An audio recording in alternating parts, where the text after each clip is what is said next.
dari godaan syaitan yang terkutuk. Bismillahirrahmanirrahim, dengan nama Allah yang Maha Pengasih lagi Maha Penyayang.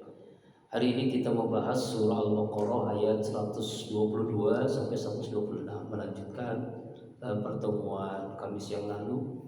Ya Bani Israel, wahai Bani Israel, uzkuru, ingatlah nikmatku allati an'amtu alaikum, yang aku telah berikan nikmat kepada kalian semua. Wa anni, dan aku Allah, faddaltukum, memberikan kelebihan kepada kalian alal alamin, atas segala umat. Mari kita lihat tafsirnya. Pertama, tafsir Jalalain. Maksudnya adalah ayat ini mengingatkan kepada Bani Israel untuk ingat dengan nikmat yang Allah berikan kepadanya, karena di antara kelebihannya itu Bani Israel ini diberikan keutamaan. Siapa ini Bani Israel? Dari keturunan Nabi Yakub alaihissalam. Ya, Allah memberikan nikmat yang begitu banyak kepada Bani Israel. Di antaranya kelebihan, keutamaan di atas orang-orang sejaman dengan banyaknya para nabi diutus dari kalangan Bani Israel, dan juga diturunkan kitab-kitab yang lebih banyak dibandingkan umat-umat sebelum ketika di zamannya. Tafsir Ibnu Katsir menjelaskan bahwa awal ayat dan awal surah dan awal ayat ini mendorong untuk mengikuti Rasulullah SAW, Nabi yang ummi. Sedangkan orang-orang Yahudi pada waktu zaman Nabi itu tidak mau mereka mengikuti Nabi Muhammad SAW. Kenapa? Karena memang mereka menyembunyikan nikmat-nikmat yang Allah berikan. Allah berikan nikmat tapi disembunyikan oleh mereka. Ya, makanya diingatkan oleh Allah untuk mengingat nikmat yang Allah berikan, agar mereka tidak iri, tidak dengki kepada saudara mereka dari kalangan bangsa Arab atas rezeki yang Allah berikan kepada mereka, berupa Allah utusnya Nabi Muhammad SAW sebagai khatamun nabiyyin, penutup para nabi. Ini kan ayat ini turun ketika orang-orang Yahudi di Rasulullah SAW. Dalam tafsir Kementerian Agama dijelaskan bahwa ayat ini mengingatkan kepada Bani Israel dengan nenek moyangnya dahulu. Apa itu? Bagaimana Bani Israel dengan Nabi Musa ini diberikan kenikmatan, yaitu bebas dari kejaran Fir'aun, diutusnya banyak nabi dan rasul, diturunkannya kitab-kitab suci. Di antara nikmat itu Allah berikan kelebihan dari umat yang lain di seluruh alam ini dengan banyaknya para nabi. Ini menunjukkan bahwa Allah sayang banget dengan Bani Israel. Meskipun Bani Israel berkali-kali melakukan pelanggaran, mereka tetap saja diajak dengan harapan agar mereka percaya kepada Nabi Muhammad Sallallahu Alaihi Wasallam. Tapi apa yang terjadi kan? Nah, kita lihat ayat ini dalam tafsir Misbah Baqarah Shihab membuktikan bahwa Allah sangat sayang kepada hambanya. Berulang-ulang mereka durhaka, tapi diajak terus untuk taat kepada Allah. Berulang-ulang diberikan nikmat, tapi mereka tetap saja tidak mau beriman. Agar ajakan ini, agar mereka insaf kembali beriman kepada Nabi Muhammad SAW. Ayat ini sama dengan ayat 47 Al-Baqarah,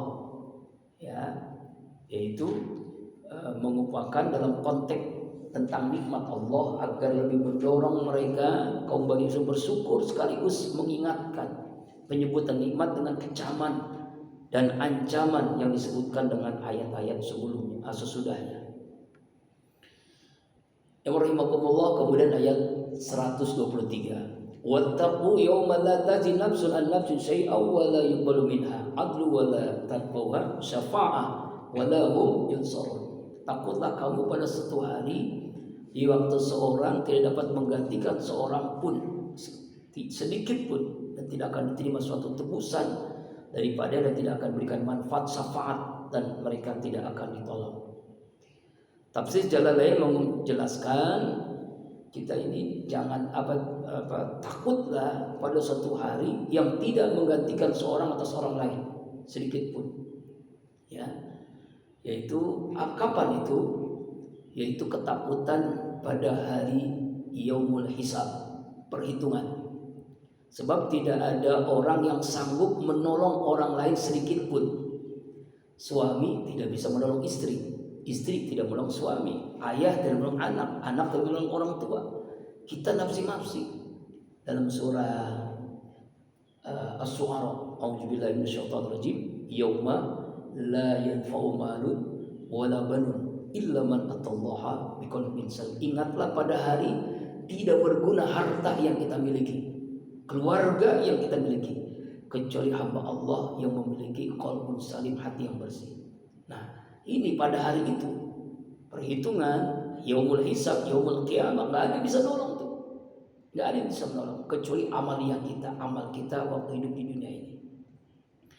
Dalam tafsir Ibnu Katsir dijelaskan, ya, agar kaum Bani Israel itu mengingat kembali, ya, ingat dengan nanti di yaumil qiyamah diminta pertanggungjawabannya semua kita, ya, semua kita diminta. Ayat ini mengingatkan Bani Israel nikmat-nikmat yang Allah berikan, kelebihan yang Allah berikan, dan juga bagi kita bahwa kenikmatan keistimewaan itu adalah bukan jaminan kecintaan Allah, ya, jaminan surga belum tentu.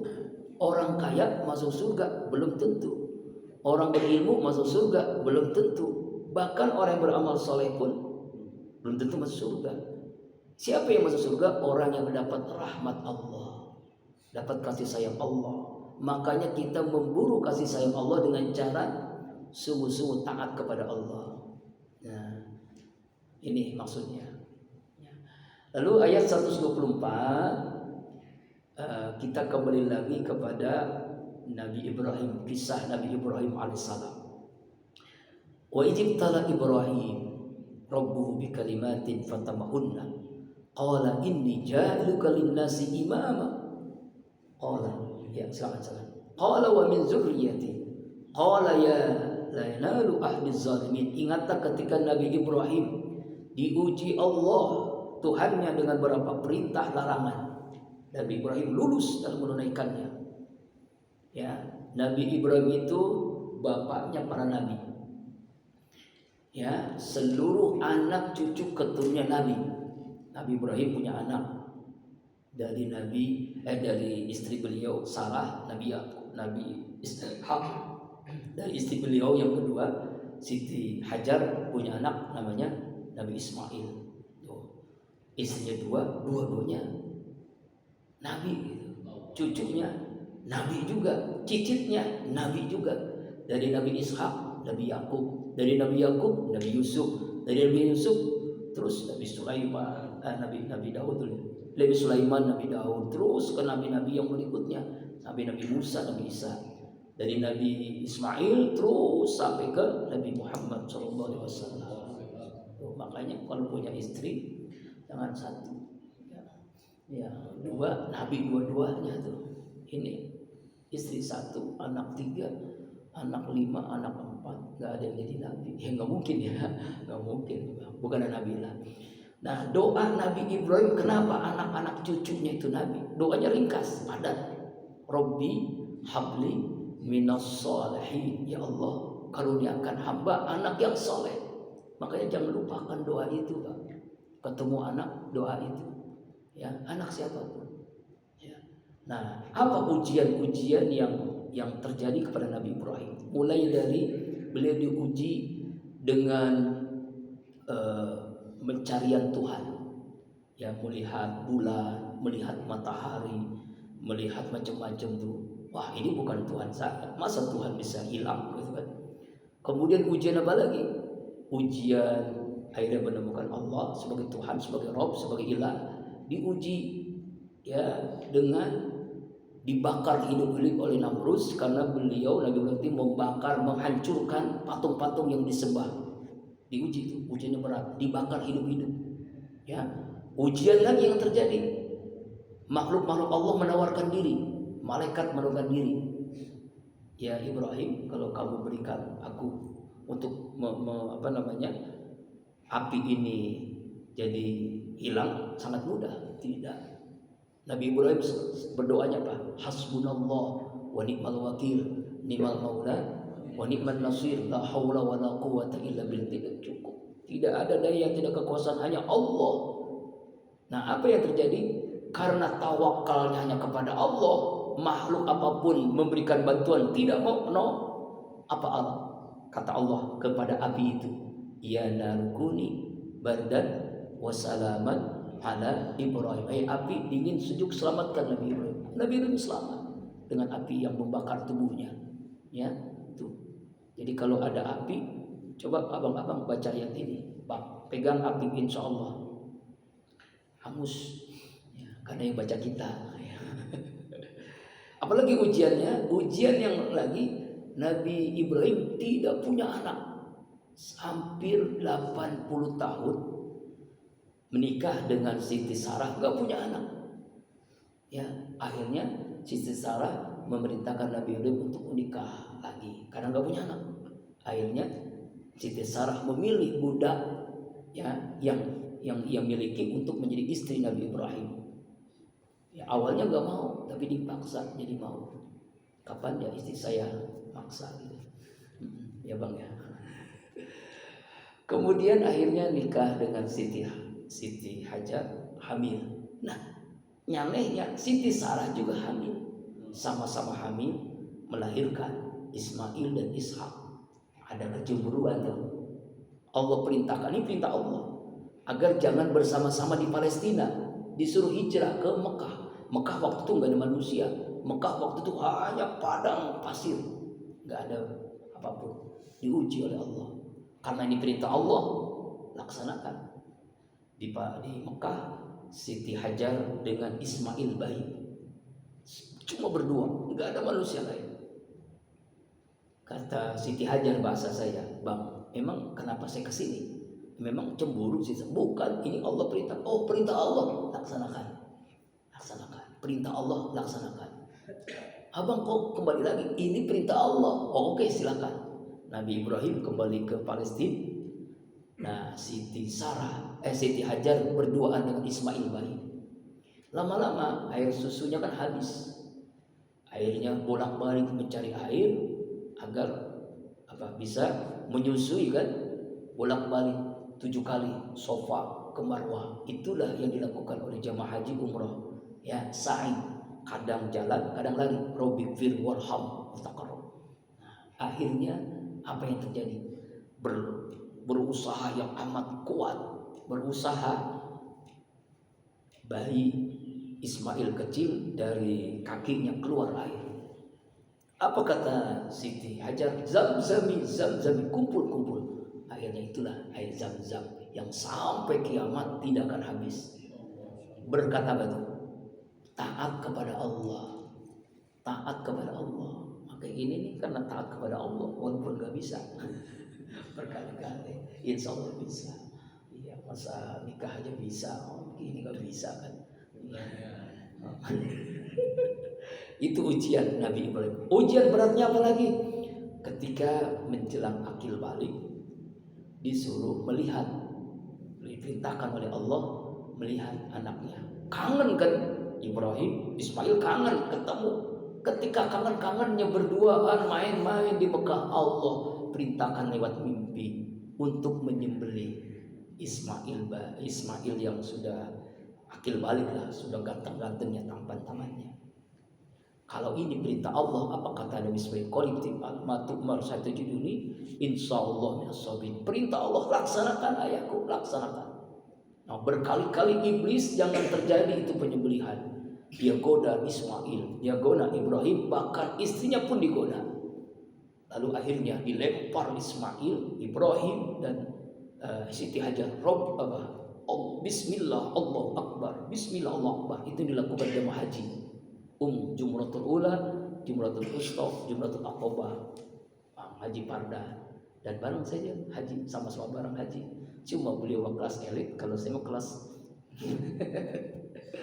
sama aja. Ya, yang berat itu adalah pelaksanaannya. Nah itu berat, tapi bang haji yang kita laksanakan itu paling enak, paling nikmat. Kenapa? Jamaah hajinya hanya 1 juta. Kalau yang kemarin nih 3 juta. Wow, itu perjuangan berat. Panasnya 50 derajat Celcius, 45 antara 45. Dan antara Mina untuk melempar jumroh itu enggak sekilo 2 kilo, 6 kilo perjalanan. 6 kilo, 6 kilo Pak. 3 kali 6 kilo bolak-balik 3 kali. Subhanallah. Tapi itu mengajarkan kita supaya sehat kan. Masya Allah, bismillah. Sehat. Itu kita masih ada kipas angin bagaimana Nabi Ibrahim, Nabi Ismail dan Siti Hajar melempar batu. Itu dilakukan jemaah haji kan. Ujiannya berat. Makanya Nabi Ibrahim itu ya bapaknya para nabi karena mengalami ujian. Jadi kalau pengen diangkat oleh Allah pasti menghadapi ujian-ujian. Kalau anak sekolah namanya ujian sekolah. Dan ujian itu sesuai dengan tingkatan. Kalau anak SMP ujiannya soalnya SMP, anak SMA, S1, S2, S3 itu ujiannya sesuai dengan tingkat pendidikan. Nah kalau kita yang sudah istiqomah di ngaji pasti mengalami ujian, dan ujiannya lebih berat daripada ujian sekolah. Namanya apa itu? Ujian hidup. Allazi khalaqal mauta wal hayata liyabluwakum ayyukum ahsanu amala. Siapa yang terbaik amalnya? Diuji, Allah menguji kita. Sanggup nggak? Nah Nabi Ibrahim itu ujian yang begitu berat sanggup menghadapinya. Makanya diangkat oleh Allah menjadi apa? Khalilullah, kekasih Allah. Dan kita dalam sholat wajib membaca sholawat kepada Nabi Ibrahim dalam tahiyat. Allahumma sholli ala sayyidina Muhammad wa ala ali sayyidina Muhammad kama sholaita ala sayyidina Ibrahim wa ala ali sayyidina Ibrahim. Ada yang tanya, Ustaz pakai sayyidina apa tidak? Dua-duanya boleh. Mau pakai sayyidina atau tidak boleh, sah. Yang tidak boleh mengejek orang yang pakai sayyidina. Ya. Tapi karena biasa saya pakai sayyidina, ya pakai sayyidina. Ya. Nah ini Nabi Khalilullah, Nabi Musa, Nabi Harun, semuanya nabi-nabi itu keturunan Nabi Ibrahim alaihissalam. Ayat 125. Wa idh ja'alnal baita masabatan lin-nasi wa amna wattakhidhu min maqami Ibrahim musalla. Dan ingatlah ketika kami menjadikan rumah ini Baitullah Ka'bah, ya, tempat berkumpulnya manusia dan tempat yang aman. Dan jadikanlah sebagian maqam Ibrahim sebagai tempat sholat. Dan telah kami perintahkan Nabi Ibrahim Ismail, bersihkanlah rumahku untuk orang-orang yang tawaf, i'tikaf, ruku dan sujud. Yang menarik di sini adalah Baitullah, rumah Allah, Ka'bah. Ya, Ka'bah itu ya tujuan manusia agar mendapatkan kembali. Gini intinya. Kenapa Ka'bah disebut Baitullah? Kenapa disebut bait rumah? Kalau kita pulang ke rumah pasti ingin apa Pak? Ingin tenang, ingin bahagia. Nah orang berkumpul di Ka'bah ingin mendapatkan kebahagiaan, ketenangan. Makanya Ka'bah itu tempat amna, masabatan linnasi wa amna, tempat aman, tempat senang, tempat tenang. Nah itulah Ka'bah, Baitullah. Sama dengan masjid, ini Baitullah. Seluruh rumah Allah itu Baitullah. Baitul malaikah, Baitul anbiya wal mursalin, Baitul muttaqin. Rumah Allah, rumah para malaikat, rumah para nabi dan para rasul, dan rumahnya hamba-hamba Allah yang beriman. Ya. Nah, melaksanakan ibadah haji, ibadah umrah, tawaf. Dan jadikanlah sebagian maqam. Apa itu maqam Ibrahim? Batu tempat pijakan Ibrahim, Nabi Ibrahim saat berdiri ketika membangun Ka'bah, yang dibantu oleh putranya Ismail. Makanya ketika kita tawaf, mudah-mudahan semua seluruh jamaah ini bisa melaksanakan ibadah haji dan umrah, sehingga kita bisa merasakan apa itu maqam Ibrahim, di mana maqam Ibrahim. Nah itu tempat pijakan kakinya Nabi Ibrahim, ya. Tapi jangan salah paham Pak ya. Ya, maqam itu makam kayak kuburan, bukan. Maqam itu maksudnya ada tempat pijakan. Makanya kakinya Nabi Ibrahim itu ada di situ. Tempat pijakan ketika membangun Ka'bah Baitullah begitu. Nah, ini yang banyak orang-orang yang membuat kalau ketika tawaf Pak, kalau dekat maqam Ibrahim itu agak tersendat ya. Karena orang ada yang salah paham. Ya, inilah yang khurafat di sini kan megang-megang doa. Enggak begitu, lah salah itu. Justru itu menghalangi orang yang tawaf, itu dosa. Ya, makanya kalau orang-orang Arab tuh tarik jalan supaya jangan menghalangi orang yang tawaf. Ya ini. Mudah-mudahan semua kita menjadi tamu-tamu Allah. Nah, bersihkan dari najis ya untuk tawaf. Nah, Ibnu Abbas tentang ayat ini dalam tafsir Mukatsir menjelaskan bahwa Allah menjadikan Baitullah Ka'bah ini tempat berkumpul manusia, ya kan? Tempat berkumpul manusia, tempat yang aman dari musuh, senjata tidak boleh. Bahkan di zaman jahiliyah, orang-orang yang menculik di sekitar mereka itu aman, tidak akan disakiti. Orang-orang jahiliyah sekalipun kalau ada orang diculik, kalau di dekat Ka'bah aman dia. Tapi sekarang banyak copet di sekitar Ka'bah. Nggak tahu orang mana itu yang copet ya. Ada aja begitu ya. Nauzubillahi min dzalik. Makanya hati-hati ketika tawaf itu.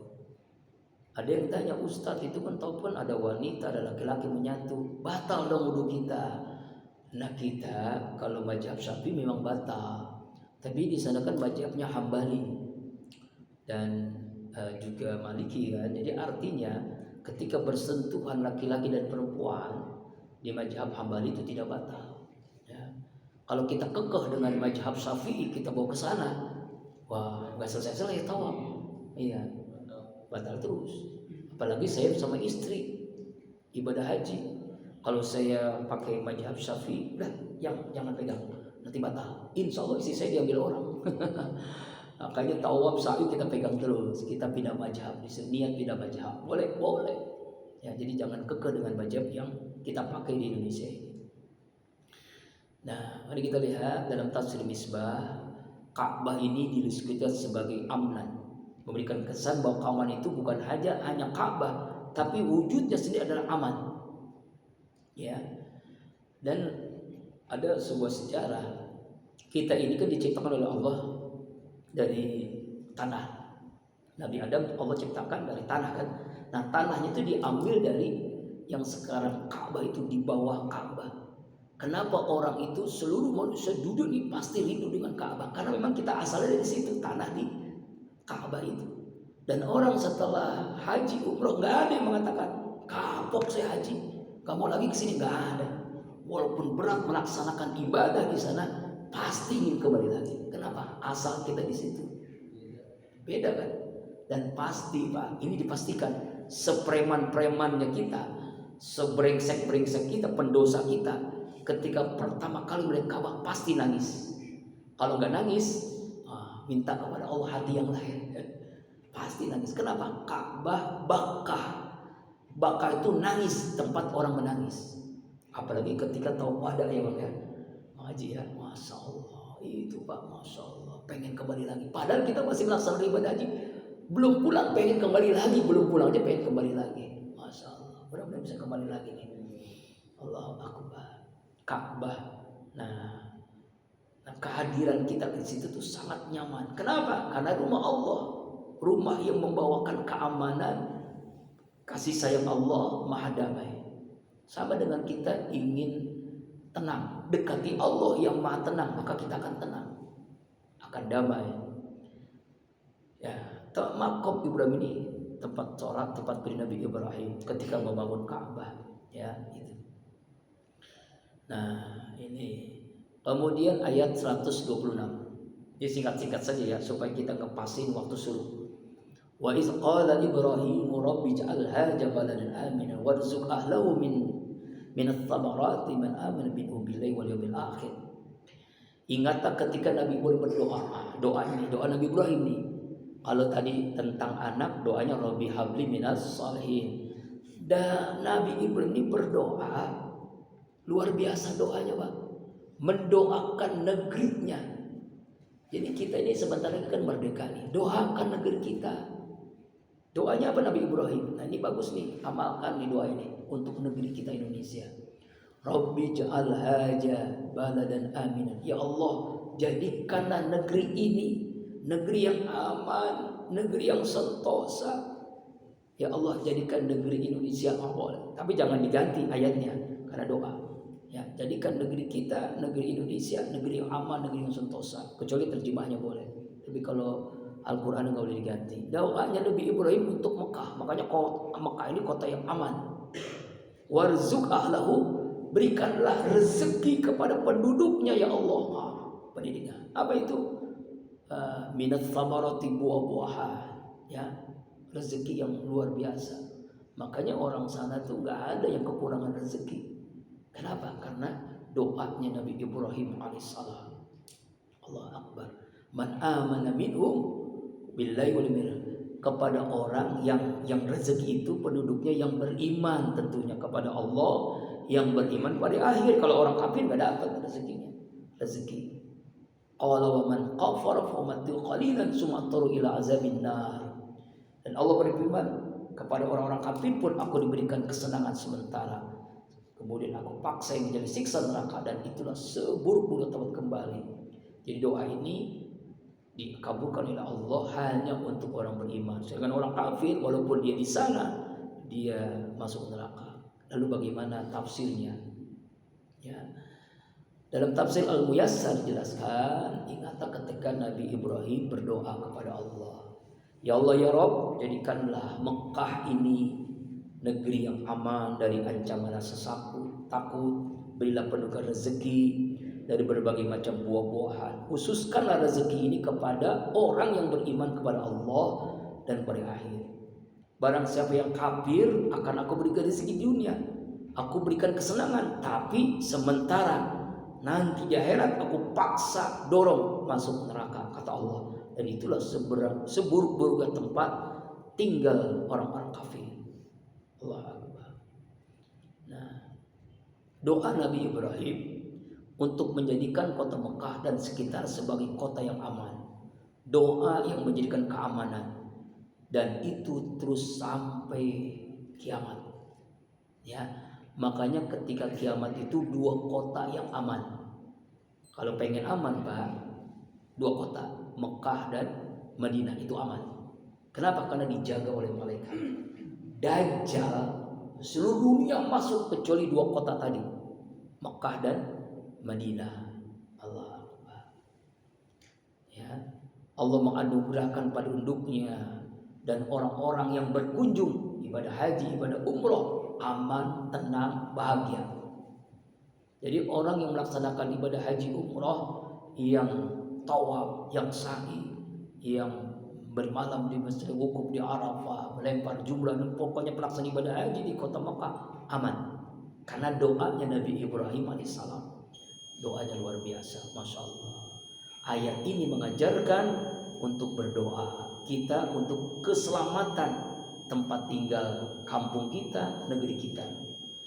Kesimpulan, ayat 122 membuktikan bahwa Allah sangat sayang kepada hambanya yang berulang-ulang durhaka pun tetap diberikan diajak oleh Allah ya untuk beriman kepada Nabi Muhammad SAW.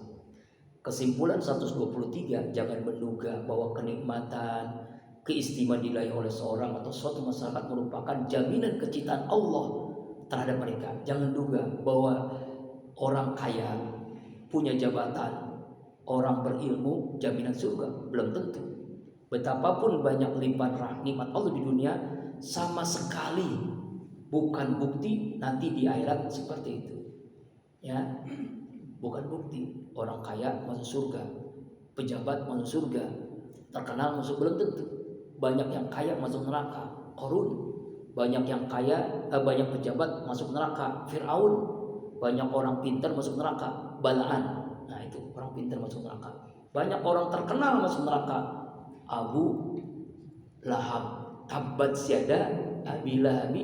Itu berarti terkenal kan, terkenalnya sampai kiamat. Karena kita baca surah Al-Lahab. Terkenal, banyak ilmu, banyak harta, kaya, masuk neraka. Jadi bukan karena itu. Innallaha la yanzuru ila suwarikum wala ila asamikum wala ila amwalikum walakin yanzuru ila qulubikum wa amalikum. Sungguhnya Allah tidak melihat wajahmu, fisikmu, hartamu, kayamu. Yang Allah lihat adalah hati dan amalmu. 124, Nabi Musa adalah nabi dan rasul, sedangkan Nabi Harun adalah nabi yang membantu beliau. Kitab Taurat turun kepada Nabi Musa, dan Nabi Musa berdoa kepada Allah agar mengangkat Nabi Harun untuk membantunya. 125, siapa orang yang mengunjungi Ka'bah dan merasakan kehadiran sebagai rumah Allah, Baitullah, pasti akan merasakan aman. Bahkan tidak, bukankah yang berkunjung itu berada di rumah Allah, di rumah yang Maha Pengasih, di rumah Maha Penyayang, di rumah yang Maha Kuasa, di rumah Maha Damai, maka dia akan aman, akan mendapatkan kedamaian.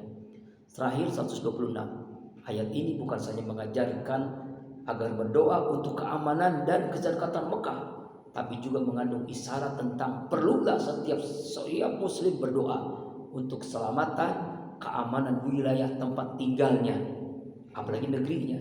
Sebentar lagi 17 Agustus itu kemerdekaan atas berkat rahmat Allah. Kalau itu berdoa, pakai doa Nabi Ibrahim di ayat 126 ini.